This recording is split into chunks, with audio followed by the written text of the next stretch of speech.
bem? Estamos de volta. Sejam todos bem-vindos ao nosso canal no YouTube, canal Sérgio S. Bento. É com alegria que eu estou aqui para apresentar mais um Jesus, a sua única solução. Jesus é a minha única solução. As outras são quebra-galhos, remendos. Tá bom? Antes da gente ir para a nossa mensagem, eu tenho aqui uns avisos para dar para você, tá bom? Primeiro, inscreva-se lá no nosso canal, Sérgio S. Bento. Segundo, eu preciso que você deixe lá também, se possível, o seu comentário e ative o sininho lá, né? Porque ele vai te avisar quando tiver conteúdo novo chegando aí para você. Dê também o seu like, assim, não assado, assim, tá bom? E não esqueça de compartilhar, ok? Se foi bom para você, Deus abençoou a sua vida, eu peço que você compartilhe comigo. Vocês estão ouvindo, tem um concorrente comigo aqui no bairro, aqui. Tá bom? Mas vamos lá. Hoje o título da minha mensagem que eu quero transmitir, pregar o evangelho hoje é sobre Jesus, o mais poderoso. Para você, Jesus é o mais poderoso? Para muita gente aí, Jesus não é o mais poderoso, não, né? É mais ou menos. Vamos lá, eu quero começar fazendo uma leitura bíblica. O texto que a gente vai estar meditando aqui é o de Mateus, capítulo 3, do verso 1 ao 12. Mateus 3, do 1 ao 12. Vamos lá? Se você tiver Bíblia e quiser acompanhar, senão vai me ouvindo aí. Mateus capítulo 3, verso 1. Assim Mateus diz: Naqueles dias apareceu João Batista pregando no deserto da Judéia e dizia: Arrependei-vos, porque está próximo o reino dos céus, porque este é o referido por intermédio do profeta Isaías. Voz do que clama no deserto, preparai o caminho do Senhor, endireitai as suas veredas. Usava João vestes e pelos de camelo e um cinto de couro. A sua alimentação eram gafanhotos e mel silvestre. Eu nunca participei disso daqui, tá? Nunca. Só do mel, do gafanhoto não.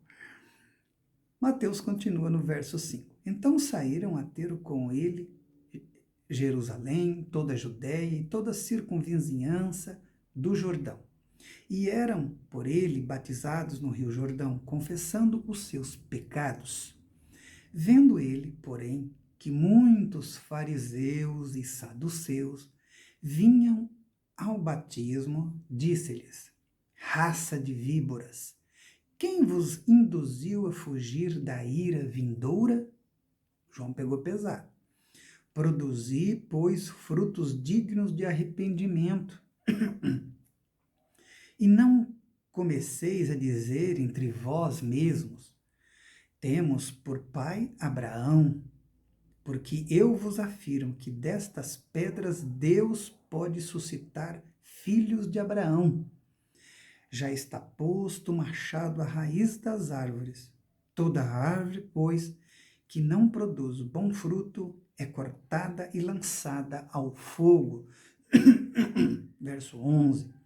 Eu vos batizo com água para arrependimento, mas aquele que vem depois de mim é mais poderoso do que eu, cujas sandálias não sou digno de levar. Ele vos batizará com o Espírito Santo e com fogo, e a sua pá ele a tem na mão, e limpará completamente a sua eira. Recolherá o seu trigo no celeiro, mas queimará a palha em fogo inextinguível. Tá bom? Assim a gente termina a leitura de Mateus aqui, capítulo 3, do verso 1 ao 12. Esses dias alguém me mandou um vídeo onde aparecia um pastor entrevistando uma pessoa supostamente endemoniada. Supostamente porque tem um pessoal aí que está combinando para pessoas aparecerem endemoniadas nos cultos. Parece inacreditável, mas é verdade. Enquanto isso, um outro comentava. E o comentário girava em torno do poder destruidor do demônio, que estava lá naquela vida da pessoa, e o demônio que estava lá falava, eu vim destruir, eu estou tramando contra a sua família, e coisas do tipo. Mas o mais incrível, gente, é que essa é a função do demônio, conforme disse Jesus, matar, roubar e destruir. Então não tem nada novo nessa revelação demoníaca aí.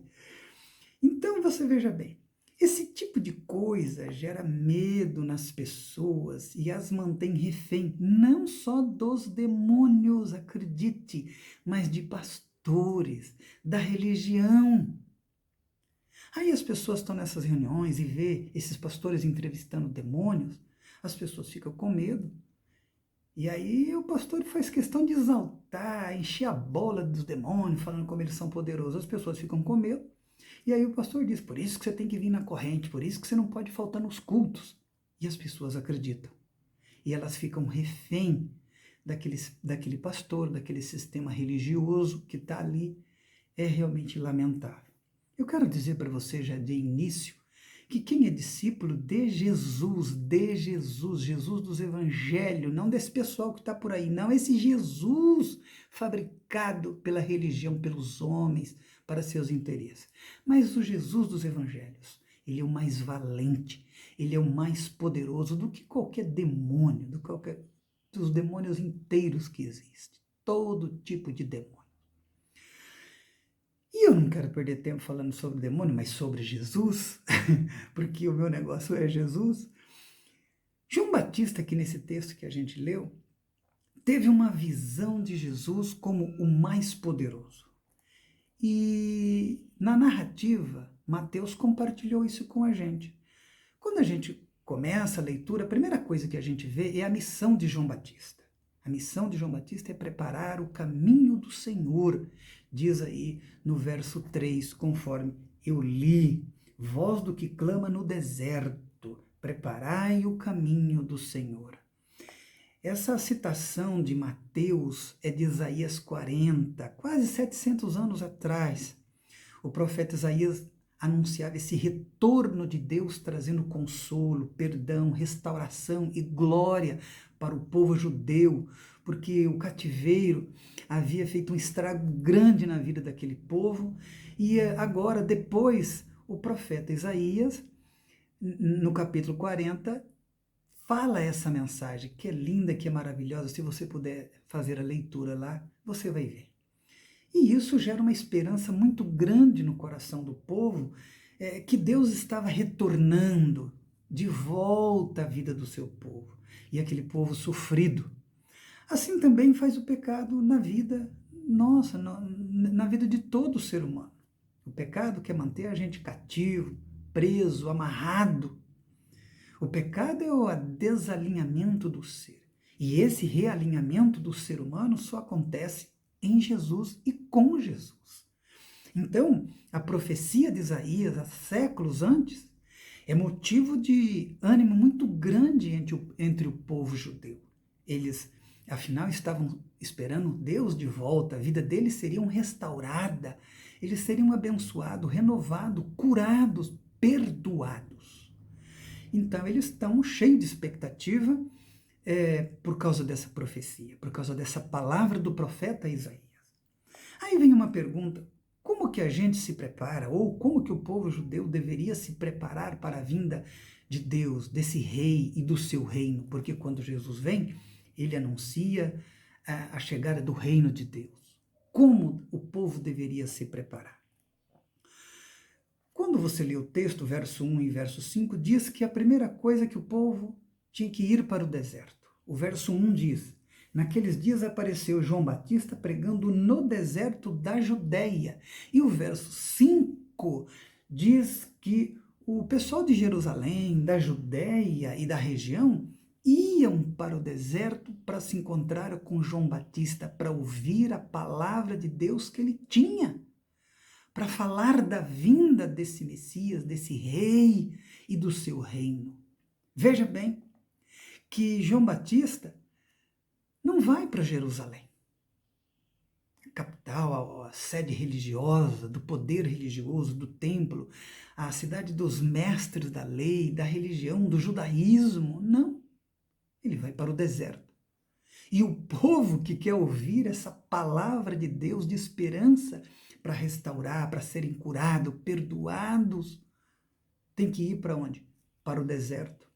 Mas esses são os que querem essa palavra de Deus de verdade para as suas vidas. Os que não querem, fica lá em Jerusalém mesmo, fica lá no templo mesmo. E incrível que parece que hoje, exatamente hoje, quando eu estou aqui gravando isso, 29 de outubro de 2021, está acontecendo, está se repetindo a mesma coisa hoje no nosso país. Se você quiser ouvir de verdade uma mensagem do Evangelho de Jesus, Jesus dos Evangelhos, você tem que ir para os desertos. Isso. Porque a oficialidade religiosa evangélica corrompeu a mensagem do Evangelho de Jesus. Por causa de poder político, poder eclesiástico, poder do dinheiro, poder do crescimento. O Evangelho foi adulterado, falsificado, pervertido. O Evangelho que se prega por aí, com raríssimas exceções, e essas exceções geralmente estão nos desertos, fora da oficialidade religiosa. É uma igrejinha simples, o pessoal na beira da praia, o pessoal numa garagem, o pessoal num apartamento, num salãozinho muito simples por aí. É onde geralmente é que está o pessoal pregando a mensagem do Evangelho de Jesus. Porque a elite religiosa do país fez barganha, corrompeu a mensagem de Jesus, o Jesus que eles pregam. Quando prega? Porque eles não pregam Jesus, eles vão lá para o Antigo Testamento, né? Que o Abraão, Josué, Moisés, Gideão, tudo é muito mais poderoso que Jesus, mais interessante que Jesus, bom para os negócios da religião. Jesus não. Então você veja bem, essa é a primeira coisa. Tem que ir para o deserto. Você está entendendo? Tem que abandonar o templo de Salomão, o templo da religião lá em Jerusalém. Segunda coisa que Mateus mostra nessa narrativa é que se você quiser se preparar para a vinda desse rei, desse reino, de Deus, isso tem que acontecer com arrependimento dos pecados e batismo. O verso 2 e o verso 6 aí do texto, ele inicia o verso 2 dizendo: arrependei-vos porque está próximo o reino de Deus. No verso 6, ele diz, Mateus diz que eram por ele batizados no Rio Jordão, confessando os seus pecados. Ou seja, quando João pregava sobre arrependimento, e esse era o batismo dele, e batizava as pessoas, ele está dizendo: você tem que deixar a sua casa alma, limpa para se encontrar com Deus. Você tem que abandonar o ódio, a violência, os palavrões, os insultos, como a gente tem visto muito no nosso país hoje. As pessoas que se dizem de Deus, que vão à igreja, Deus me livre disso que a gente vê e ouve por aí. É vergonhoso.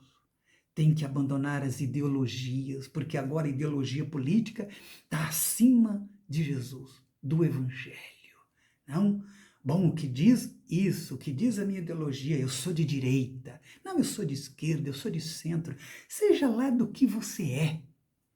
Você tem que ser do arrependimento. Se você não se arrepender, não tem negócio. Você não vai acompanhar e viver com Jesus com essa porcaria de eu sou de direita, eu sou de esquerda, eu sou não sei o quê. Não, meu querido, você tem que confessar isso também, que por causa disso você destila o seu ódio, você pratica violência, você anarquiza a vida do outro. O outro acaba valendo um nada para você, o outro é um vácuo. E isso, você não vai andar com Jesus dessa forma. Você está entendendo? Então, tem que se arrepender para ser batizado.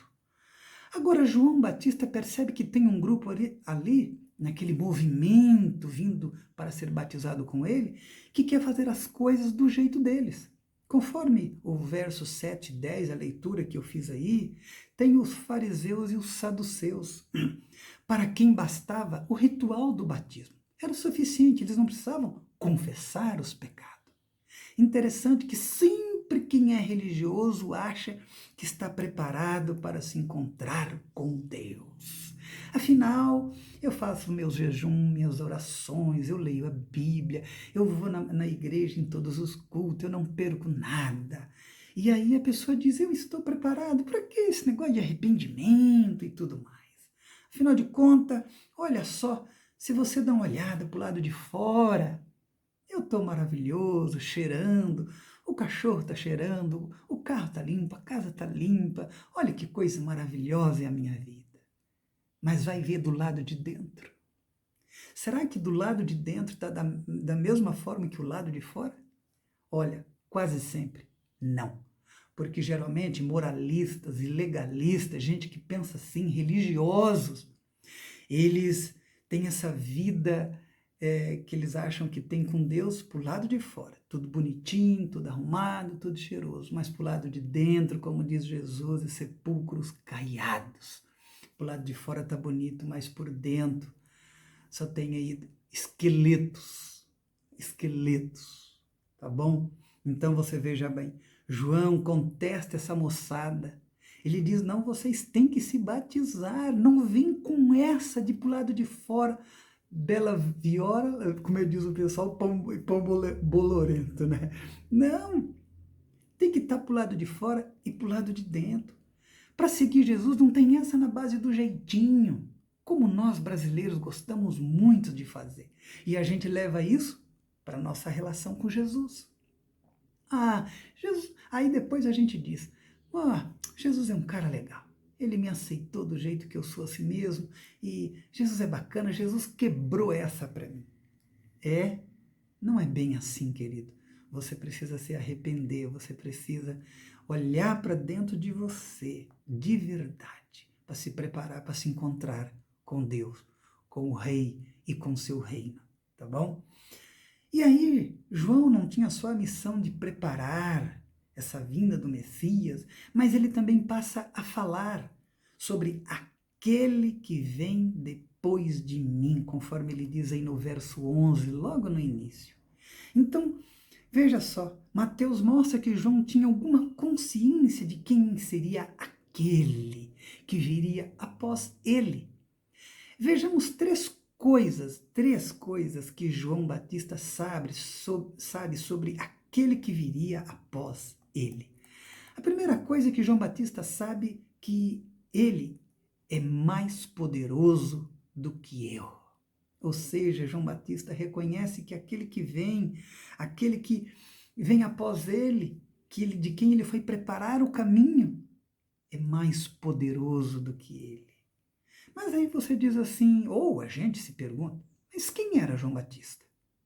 Quem seria esse cara? Bom, se eu digo que Jesus é mais poderoso do que eu, Jesus não é grande coisa. Se eu digo que Jesus é maior do que quem? Um governante? Mais ou menos. Mas quem é João Batista? O verso 4 diz um pouquinho de João Batista. Diz que João usava veste de pelos de camelo, aquela pele de camelo por lado de fora, né? Aquelas vestes de pelo de camelo, o camelo morreu, acho que ele foi lá e pegou e fez a roupa dele, e um cinto de couro, vai imaginando a figura, e a sua alimentação era de gafanhoto e mel. Mel eu já até comi, mas gafanhoto ainda não, e tem um pessoal por aí que diz que é gostoso, né? Essa era a figura. Agora você veja bem, Jesus é maior do que esse cara que veste com roupa de camelo, tem um cinto de couro, come gafanhoto com mel. Jesus é maior só do que esse cara. Se eu te perguntasse para você sobre isso, alguém dissesse, Jesus é maior do que o João Batista, e João Batista é esse cara. Você ia falar, não, esse Jesus aí não é grande coisa, não. Mas você quer ver uma coisa interessante? Mais para frente, no capítulo 11 de Mateus, Jesus já tinha uma certa caminhada com o seu ministério. Olha o que ele diz sobre João Batista. E eu não vou dizer tudo que Jesus diz lá sobre João Batista no capítulo 11 de Mateus, você pode ir lá e ver. Mas olha só uma única palavra de Jesus. Entre os nascidos de mulher, Jesus diz, não tem ninguém, e ninguém aqui quer dizer ninguém, maior do que João Batista. Aí você fala, e por que não? Ora, porque João Batista, porque a vinda dele foi profetizada, conforme a gente viu em Isaías 42, há quase 700 anos antes de Cristo. João Batista é o anunciador do Messias, que tanto o povo judeu esperava. E esse Messias, que é Jesus, é o Salvador do mundo inteiro. E mais, João Batista batizou Jesus, esse Messias, esse Salvador. E Jesus agora vem e disse que João Batista é mais que um profeta. E a lei e os profetas vão até João Batista. A história inteira da lei e dos profetas termina com João Batista. Tudo isso que eu disse aqui foi exclusividade de João Batista. Só ele fez isso. Só com ele aconteceu isso. Quem na Terra fez algo parecido? Pode chamar aí, gente. Os grandes sábios, pensadores, os monarcas, os césares. Hoje, qual é o governante do mundo? Pode ser da China, dos Estados Unidos, da Europa, da onde você quiser. Ninguém na face da terra realmente foi maior que João Batista e ninguém fez o que João Batista fez. Então, não precisa dizer. Realmente Jesus é maior que João Batista. João Batista reconhece isso e a gente fica sabendo que Jesus realmente é muito poderoso. Outra coisa que João Batista sabe sobre Jesus, sobre esse alguém que vinha após ele, é que ele, João Batista, não é digno nem de desamarrar, outras traduções fazem de carregar, né, as correias de suas sandálias. João disse, eu não posso nem pegar as sandálias dele e carregar, eu não sou digno disso. Olha só, eu estou carregando as sandálias do Messias, que tanto o povo os judeus esperavam. Olha só, estou carregando as sandálias, sabe de quem? Do Salvador do mundo. Do Salvador do mundo. Quanto você acha que valeria as sandálias de Jesus hoje? Eu vejo o pessoal aí arrematando quadro de pintores famosos pelo mundo e dá 100 milhões, 200 milhões, 300 milhões e não sei o que mais. Quanto valeria a sandália de Jesus? Só as sandálias dele. E João diz, eu não sou digno, eu não sou digno. Aquele que vem depois de mim é maior do que eu, é poderoso, eu não sou digno de carregar a sua sandália. E veja só, João vai terminar dizendo, porque ele tem consciência e sabe que ele vos batizará com Espírito Santo e com fogo, diz ele aí no verso 11. Por quê? Porque João sabe que o batismo de Jesus é maior do que o seu. O batismo de João era com água e para arrependimento. De Jesus é com Espírito Santo e com fogo. Quem, nem João, nem ninguém, quem teria esse poder de fazer o Espírito Santo descer do céu sobre alguém? Ou batizar com fogo sem ser torrado, sem ser morto. Um outro espírito? Que espírito é? Que fogo seria esse? E no dia de Pentecostes a gente viu que essa promessa se cumpriu. Os discípulos que estavam orando lá foram batizados com o Espírito Santo e com fogo, né? Agora, aqui é muito perigoso isso que eu estou dizendo, e eu quero abrir só um parentezinho, sem muitos comentários, porque isso é algo que tem trazido tristeza, doença, dores, machucado muita gente no meio das igrejas pentecostais e neopentecostais no Brasil. E eu falo com causa de conhecimento, porque eu há 40 anos atrás comecei a minha caminhada numa dessas igrejas, numa igreja pentecostal. A primeira coisa é que tem muita gente que só conhece o batismo de João Batista, com água de arrependimento. Mas você vê que João diz que aquele que viria depois dele, que é Jesus, o Messias, era para ser batizado com o Espírito Santo e com fogo. Segunda coisa, é que tem muita gente que pensa que foi batizado com o Espírito Santo e com fogo, mas não foi. E aqui a gente tem muita confusão, como eu disse, e tem machucado a vida, gerado doença, muitos problemas dentro da igreja. E cada um diz uma coisa, é um horror. Primeira coisa que se tem que saber é que as igrejas pentecostais e neopentecostais têm como base os dons espirituais que Paulo fala lá em 1 Coríntios, capítulo 12 e 14. 12, 13 e 14. Leia lá e vai te ajudar muito. A segunda coisa é que a maioria crê que ser batizado no Espírito Santo é só falar em línguas. É só falar em línguas. Essa é a crença principal no meio das igrejas pentecostais e neopentecostais. Só que as línguas que as pessoas acabam falando é do pastor, é da mulher do pastor, é da denominação religiosa. Porque as pessoas ficam lá impondo a mão e orando, fala em língua, fala em língua, fala em língua. Tem até reunião para o batismo com o Espírito Santo. Eu acho que a gente tem que orar e buscar o batismo com o Espírito Santo, ok? Mas não é desse jeito, praticamente impondo. E fica do lado das pessoas dizendo, fala aí, fala aí, fala aí, fala aí, e repetindo uma linguagem que de repente a pessoa começa a falar e ele diz, esse foi batizado com o Espírito Santo. Quando a gente sabe que não. Que não. E tudo tem muito a ver com eu senti. Eu senti. Gente, eu sinto tanta coisa. E depois vem as interpretações de línguas, né? Porque a pessoa fala em língua e Paulo diz que é bom interpretar, e aí tem os encarregados as interpretar. Que vem lá as profecias. Eu vejo o irmão com uma mala e tal e tal. E aí, gente, essas interpretações não é do Espírito Santo. Tem muita carne e não Espírito Santo. Muita bobagem e nada do Evangelho. Tá bom? Terceira coisa, sobre se foi ou não batizado com o Espírito Santo e com fogo. Como que eu sei? É possível saber? Eu quero dizer uma coisa para você, meu querido. Falar em línguas não é sinal de ser batizado com o Espírito Santo e com fogo. É isso mesmo. Eu sei que muita gente vai aí ficar quase escandalizado, mas não é. No dia de Pentecoste, quem recebeu esse batismo com o Espírito Santo e com fogo foram os discípulos. Pode ler lá em Atos 2, quando o Espírito Santo desceu com fogo e batizou, foi com os discípulos que já tinham feito uma caminhada com Jesus, que estavam ali orando, esperando, porque Jesus tinha pedido para eles ir para lá e ficar orando e aguardar e tudo mais. Você está entendendo? Então você veja bem, o sinal principal do batismo com o Espírito Santo e com fogo é a conversão a Jesus. É a conversão a Jesus. Eu te pergunto, quem convenceu você do pecado?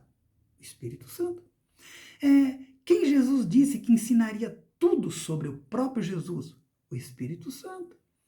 Quem faz você andar em santidade? O Espírito Santo. O que você quer mais? Você quer mais? Tá bom. Eu vou ler um texto aqui que eu espero que é definitivo, que te ajude a esclarecer. Atos, capítulo 2, do verso 37 ao 39. O Espírito Santo já havia descido, as pessoas estão lá tudo escandalizadas. Nossa, mas o que esse pessoal está falando em línguas aí? E aí Pedro vai, prega uma mensagem, esclarece o que está acontecendo, era uma profecia do profeta Joel, e ele diz que aquilo estaria se cumprindo. O pessoal não estava bêbado nem nada, como tivesse tomado um porre, como o povo estava pensando, né? O porre não era de bebida, mas era do Espírito Santo, estavam cheios do Espírito Santo, esse foi o porre. E aí o que acontece? Olha para você ver, verso 37. Ouvindo eles, a multidão, no caso, estas coisas, compungiram-se-lhe o coração e perguntaram a Pedro e aos demais apóstolos. O que a gente faz então? Depois que Pedro prega a sua mensagem. Pedro disse, arrependei-vos, a mesma mensagem de João Batista, lembra? E cada um de vós seja batizado em nome de Jesus, para a remissão dos vossos pecados, e recebereis o dom do Espírito Santo. Arrependimento, batismo no nome de Jesus, e você recebe o dom do Espírito Santo. Verso 39. Para vós outros é a promessa. Para aquela galera que estava ali ouvindo Pedro. Para os vossos filhos e para todos os que ainda estão longe, isto é, para quantos o Senhor, o nosso Deus, chamar. Deus está chamando. Você quer? Deus está chamando. Você quer? Vem, vem, abra o coração, se arrependa, batize e arrependa dos pecados. E depois o Espírito Santo descerá sobre você. Está entendendo? Eu quero concluir. Como você viu, realmente Jesus é o mais poderoso. Vimos como Jesus realmente era bem superior a João Batista, e João disse que ele era muito superior a ele. Veja que João Batista era maior do que todos no Antigo Testamento. Todos. Maior do que todos os homens na terra, nascido de mulher. E ainda assim, Jesus é maior do que João Batista. Jesus realmente é o mais poderoso. E o que isso significa? Bom, primeiro, que mesmo sendo mais poderoso, Jesus quer se encontrar comigo e com você. João fala para as pessoas que elas têm... João era aquele que pregava, anunciava que as pessoas tinham que se preparar para se encontrar com Deus, com o Rei, com o Messias. E olha só, o mais poderoso. O mais poderoso quer se encontrar comigo e com você. Por acaso o presidente americano Biden, Joe Biden, quer encontrar com você? O presidente brasileiro, Bolsonaro, quer encontrar com você? A rainha da Inglaterra? Jesus quer. O mais poderoso quer encontrar com você. Você quer se encontrar com ele? Segunda coisa que com Jesus você tem um fundamento sólido para a sua existência.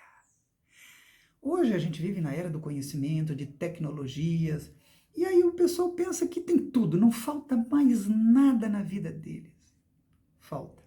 Só quem tem Jesus, o mais poderoso, é que tem de fato uma base, que tem um fundamento sólido, porque quando vier as chuvas, as tempestades, e elas virão sobre a vida de todos aqueles que habitam sobre a terra. Se você não tiver aí com base firme nessa rocha, porque fora Jesus o resto é areia movediça.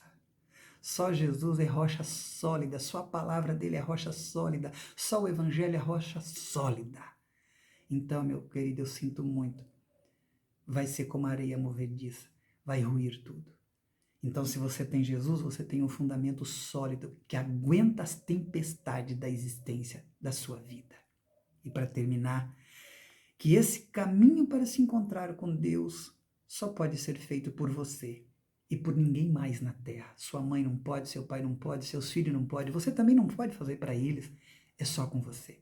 O apóstolo Paulo diz em Romanos 10:9 que se com a tua boca você confessar Jesus como Senhor, e em teu coração você crê, em teu coração, sua boca, você crê que Deus o ressuscitou dentre os mortos, será salvo. Mas tem que ser com a sua boca, tem que ser com o seu coração.